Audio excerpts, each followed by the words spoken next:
Baik, hari ini kita akan membahas mengenai pengenalan ya atau introduksi terhadap elektronika daya. Jadi, elektronika daya itu merupakan suatu keilmuan dalam konversi energi elektrik yang dia itu mempelajari perubahan energi elektrik menjadi energi elektrik kembali tanpa ada bagian yang berputar dengan menggunakan komponen elektronika daya berupa arus dan tegangan yang besar. Nah, untuk dapat memahami perancangan topologi konverter elektronika daya dan aplikasinya, kita perlu mengetahui karakteristik dari komponen elektronika tersebut. Terutama yang paling utama itu adalah karakteristik kemampuan tegangannya, arusnya, dan kecepatan pensaklarannya. Elektronika daya ini juga merupakan suatu bidang ilmu yang dia itu mempelajari dan membahas aplikasi elektronika yang berkaitan dengan peralatan listrik yang dia itu punya daya yang cukup besar peralatan listriknya. Jadi berbagai peralatan dan aplikasi nyata di industri yang dia menggunakan sumber listrik dengan kapasitas daya yang besar seperti motor listrik misalnya, pemanas, pendingin, kompresor dan lain-lain dan aplikasi lainnya. Elektronika daya ini dia itu mulai populer setelah berbagai pengaturan secara konvensional kurang dapat memenuhi kebutuhan industri. Terus pengaturan berbagai aplikasi di industri secara konvensional itu tidak efektif dan menimbulkan rugi-rugi yang cukup besar sehingga diperlukan mekanisme pengaturan yang lebih baik. Nah, salah satu pilihannya adalah dengan menggunakan perangkat elektronika. Untuk dapat melakukan pengaturan berbagai macam peralatan di industri itu diperlukan peralatan kontrol yang mampu beroperasi pada tegangan dan arus yang cukup besar. Peralatan elektronika biasa yang sering digunakan dalam aplikasi rumah tangga itu dia tidak mampu bekerja pada arus dan tegangan yang besar. Sehingga diperlukan perangkat elektronika yang mampu bekerja pada arus dan tegangan yang besar. Elektronika daya ini memberikan solusi terhadap permasalahan di dunia industri untuk dapat melakukan pengaturan peralatan-peralatan dengan menggunakan rangkaian yang dapat bekerja dengan arus dan tegangan yang besar. Beberapa misalkan aplikasi di industri yang bekerja pada arus yang mencapai ratusan bahkan ribuan ampere dan tegangan yang tinggi misalkan 220 volt, 380 volt, 600 volt dan seterusnya bahkan sampai kilovolt gitu ya, bahkan ada yang lebih tinggi lagi. Pengaturan peralatan yang berdaya besar ini dia nggak mungkin dilakukan dengan rangkaian elektronika yang berdaya kecil seperti pada peralatan rumah tangga yang arusnya hanya kurang dari 5 ampere dan tegangannya kurang dari 60 ampere.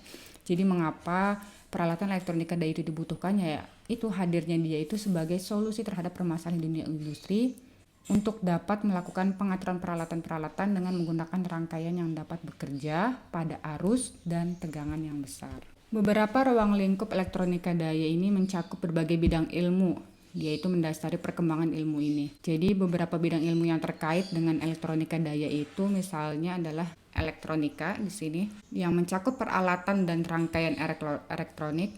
Jadi elektronika di sini dia mencakup peralatannya dan mencakup juga rangkaiannya. Kemudian ada sistem tenaga listriknya yang mencakup peralatan tenaga listrik baik statik maupun peralatan listrik yang berputar, dan juga ada sistem kontrol yang dia itu mencakup kontrol kontinu dan diskrit. Yang pertama kita berbicara mengenai sistem elektronika. Sistem elektronika ini merupakan dasar utama pada aplikasi elektronika daya, karena namanya juga elektronika daya, otomatis elektronikanya ini menjadi dasar. Nah, sistem elektronika ini akan membahas tentang peralatan semikonduktor dan komponen lainnya dalam suatu rangkaian elektronika. Untuk mempelajari elektronika daya, diperlukan pemahaman terhadap materi rangkaian elektronika baik analog maupun digital. Ya, jadi dasar-dasar rangkaian elektronika yang kalian pernah dapatkan di semester-semester sebelumnya, harapannya itu sudah kuat sehingga ketika mempelajari elektronika daya itu tinggal melanjutkan saja. Yang kedua dari ruang lingkup elektronika daya adalah sistem tenaga listrik. Jadi objek utama dalam aplikasi elektronika daya itu adalah peralatan dan sistem yang dia itu punya daya yang besar, artinya tegangan dan arusnya besar, artinya dia punya tegangan dan arus listrik yang cukup besar. Oleh karena itu, untuk lebih memahami elektronika daya, kita perlu pemahaman yang baik terhadap sistem tenaga listrik, di mana besaran-besaran listrik seperti tegangan, arus, daya, dan lain-lainnya itu harus dipahami dengan baik gitu ya, dan kita sudah pernah membahasnya dulu di mata kuliah sebelumnya. Peralatan listrik yang membutuhkan kontrol elektronika daya itu dapat berupa peralatan statik ataupun yang berputar.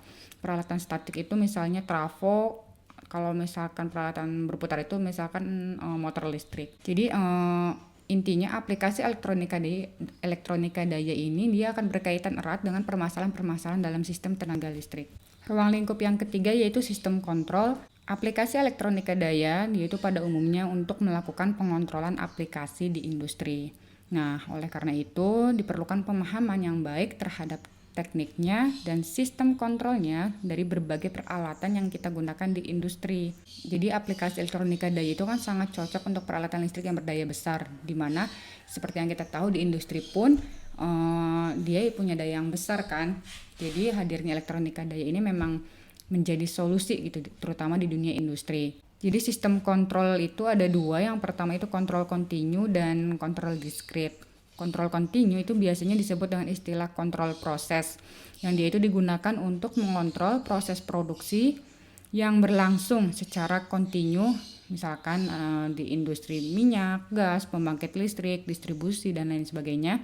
Pokoknya dia intinya di industri-industri yang prosesnya itu berlangsung secara kontinu. Nah, kalau yang kedua itu ada kontrol diskrit, yaitu digunakan untuk mengontrol proses di industri yang berlangsung tidak secara kontinu, jadi lawannya. Tapi dia itu putus-putus gitu ya, dia tidak kontinu, artinya berarti putus-putus.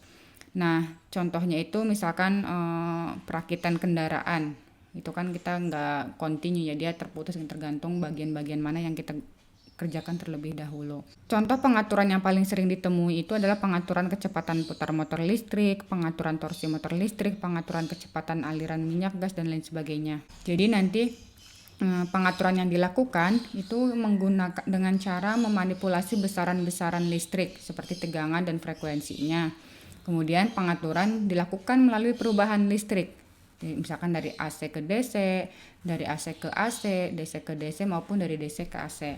Next, kita punya sistem komputer. Jadi sistem komputer ini merupakan antarmuka antara peralatan listrik dengan manusia yang terhubung melalui layar monitor. Aplikasi industri sekarang ini kan kebanyakan memang sudah terintegrasi dengan sistem komputer. Dan untuk melakukan pengaturan berbagai peralatan di industri itu dilakukan secara remote dan hasilnya dapat dimonitor. Antarmuka antara peralatan dengan manusia sering dikenal dengan istilah Human Machine Interface. Jadi mungkin kalian sering dengar ya istilah HMI atau misalkan HIS, Human Interface Station. Nah, si peralatan muka ini itu bakal banyak dijumpai di industri yang menerapkan sistem kontrol otomatis dengan menggunakan peralatan kontrol berbasis misalkan PLC, DCS maupun SCADA misalkan kalau di sistem tenaga listriknya ya.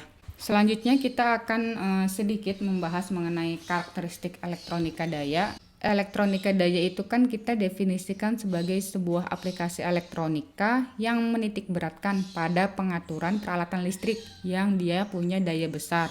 Caranya dengan apa? Dengan melakukan pengubahan parameter-parameter listrik seperti arus, tegangan, daya listrik, dan lain-lain. Aplikasi elektronika yang dimaksud itu merupakan rangkaian yang dia itu menggunakan peralatan elektronika, terutama yang sering dipakai itu semikonduktor. Nah, fungsi semikonduktor ini itu sebagai saklar atau switching untuk melakukan pengaturan. Pengaturannya dengan apa? Dengan cara melakukan pengubahan tipe sumber dari listrik AC menjadi AC, misalkan perubahan listrik AC menjadi DC, atau misalkan pengubahan listrik DC menjadi DC, dan pengubahan listrik dari DC menuju AC. Nah, peralatan semikonduktor yang digunakan ini biasanya adalah solid state electronics. Apa itu solid state? Kita akan bahas kemudian. Karakteristik dari rangkaian elektronika daya itu adalah yang pertama, aplikasi teknik kontrol untuk mendapatkan efisiensi dalam proses konversi besaran listrik. Jadi salah satu permasalahan utama dalam proses perubahan besaran listrik adalah efisiensinya. Nah, perubahan besaran listrik secara konvensional itu dia punya kelemahan, yaitu dia punya rugi-rugi daya yang cukup besar sehingga efisiensinya pun rendah. Dengan adanya perkembangan elektronika daya, proses perubahan besaran-besaran listrik tersebut dapat dilakukan dengan konsep switching elektronik, sehingga rugi-ruginya itu dapat kita minimalkan. Yang kedua, Karakteristik dari elektronika daya itu adalah elektronika daya merupakan gabungan dari berbagai disiplin ilmu, yaitu teknik tenaga listrik, elektronika, dan teknologi sistem kontrol. Kemudian yang ketiga, elektronika daya menggunakan komponen elektronika daya solid state. Jadi untuk mengontrol dan mengonversi tenaga listrik. Salah satu kunci keberhasilan bidang ilmu elektronika daya adalah makin berkembangnya komponen-komponen semikonduktor daya. Jadi komponen semikonduktor yang dulu itu dia hanya mampu menahan arus dan tegangan kecil, sekarang dia mulai berkembang menjadi komponen-komponen yang mampu menahan arus dan tegangan yang besar. Yang selanjutnya itu rangkaian elektronika daya itu terdiri atas input dan beban, atau sering kita istilahkan dengan load. Prinsip rangkaian elektronika daya itu adalah melakukan konversi atau pengubahan dari input menjadi output yang kemudian dihubungkan ke beban. Rangkaian elektronika daya nantinya itu dapat dianalisis dari inputnya dan nantinya juga kita bisa membandingkannya dengan outputnya. Yang selanjutnya yaitu yang terakhir dari karakteristik elektronika daya ialah rangkaian elektronika daya itu dapat terdiri dari satu atau lebih konverter untuk melakukan perubahan parameter listrik. Nah, dalam aplikasinya, kombinasi berbagai rangkaian pengubah seringkali dikombinasi dalam sebuah peralatan. Nah, sebenarnya apa sih fungsi komponen semikonduktor? Dalam elektronika daya, kita punya 3 fungsi semikonduktor ini ya. Yang pertama itu sebagai saklar atau switching sering kita sebutnya. Yang kedua sebagai pengubah atau converting, dan yang terakhir itu sebagai pengendali atau controlling. Yang pertama, fungsi komponen semikonduktor itu sebagai fungsi switching atau pensaklaran. Ini merupakan fungsi utama dari semikonduktor pada aplikasi elektronika daya. Jadi proses switching itu menjadi pokok bahasan utama pada materi elektronika daya, sehingga kita perlu paham dengan baik gitu ya. Switching ini dilakukan secara elektronik dengan kecepatan yang tinggi yang dapat diatur sesuai dengan kebutuhan. Jadi ini hanya contoh saja, contoh switching pada rangkaian elektronika. Nanti kita akan bahas. Selanjutnya itu fungsi yang kedua adalah fungsi converting atau pengubah. Maksudnya adalah fungsi ini itu digunakan untuk melakukan pengubahan atau converting dari tipe sumber. Jadi nanti konversi yang sering dilakukan pada rangkaian elektronika daya itu mengubah bentuk gelombang listriknya. Pengubahan bentuk gelombang listrik ini didasarkan pada kebutuhan peralatan listrik dan sumber yang tersedia tentunya. Proses pengubahannya nanti bisa dari AC ke DC, DC ke DC, DC ke AC maupun dari AC ke AC. Proses pengubahan besarannya itu meliputi pengubahan bentuk gelombang arusnya, tegangan maupun besaran lainnya. Yang terakhir, fungsi semikonduktor itu sebagai pengendalian. Dia itu digunakan untuk melakukan pengaturan aplikasi elektronika industri sesuai dengan yang kita inginkan. Dengan melakukan pengaturan besaran listrik, ini akan berpengaruh pada sistem kerja. Pada sistem kerja yang bekerja di industri, seperti kecepatan putarnya, tekanannya, suhunya, kecepatan geraknya, dan sistem kerja lainnya. Nah, sekarang kita lihat di sini ada contoh penggunaan elektronika daya. Jadi banyak sekali aplikasinya. Yang pertama itu adalah rangkaian elektronika banyak digunakan untuk kepentingan peralatan rumah tangga dan industri. Perangkat elektronika daya banyak digunakan pada peralatan konversi daya listrik yang besar.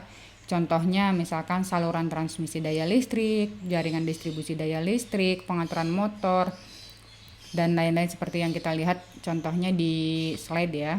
Nah, dalam kehidupan sehari-hari, aplikasi elektronika daya juga dapat dilihat contohnya itu misalkan di catu daya untuk laptop misalkan, atau pengatur tingkat keterangan lampu, peredup atau misalkan atau peredup lampu atau dimmer sering kita sebut, terus pengatur pemanas, balas elektronik pada lampu neon, pemutus tenaga, misalkan sistem elektronis dalam mobil dan lain-lainnya. Selain itu, aplikasi elektronika daya juga banyak digunakan di industri untuk pengaturan berbagai peralatan industri, seperti pengaturan kecepatan putar motor listrik, pengaturan kecepatan putar penggerak konveyor, dan lain-lain. Nah, ini kita lihat di sini contoh-contoh dari penggunaan elektronika dayanya. Yang ini misalkan di rumah tangga, yang ini di industri. Sekian materi pengenalan elektronika daya. Sampai jumpa di bab selanjutnya.